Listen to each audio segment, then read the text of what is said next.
अरे दादे कुठे गेल तसा? गेलतो गावात वया आणायला. आता कसल्या वया आणायला गेला होतासा? अगं दीदी उद्यापासून शाळा चालू झाली की काय सगळं डोसकं फिरले नको वाटले शाळा जायला. अरे तुझं दादा डोकं 1 मिनिटात ठीक करून देऊ का?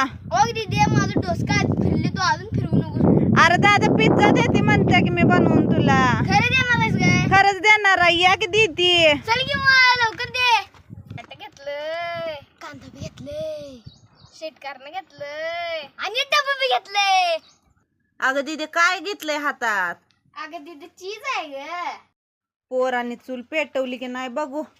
अरे दाद्या पेटली की नाही चूल तुझी? अगं दीदी पिटली घे तू नुसतं पिझ्झा करायची तयारी कर.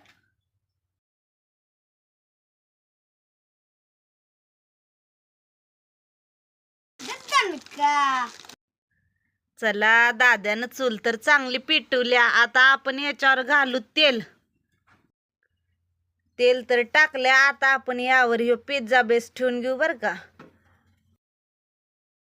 मेयोनीज घाल ग. आता आपण याच्यावर बाकीचं सामान बी घालून घेऊ.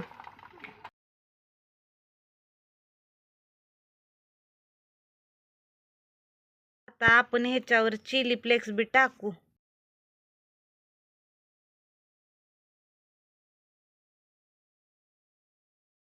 आता आपण यावर चीज टाकून घेऊ बर का. हे झाकून ठेवू 5 मिनिट. आता आपला पिझ्झा शिजलाय का बघू आता. अरे वा आपलं चीज तर पूर्ण मुरलंय पिझ्झ्यात.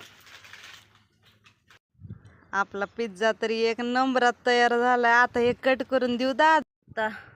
आता पिझ्झ्यावर थोडं टोमॅटो सॉस बी घालून घेऊ. म्हणजे कसं एकदम मस्त लागतं बघ चवीला. अगं दीदी झालाय का नाही पिझ्झा? झाला की दादा दर पिझ्झा. आणि खाऊन सांग बरं पब्लिकला कसा झालाय पिझ्झा.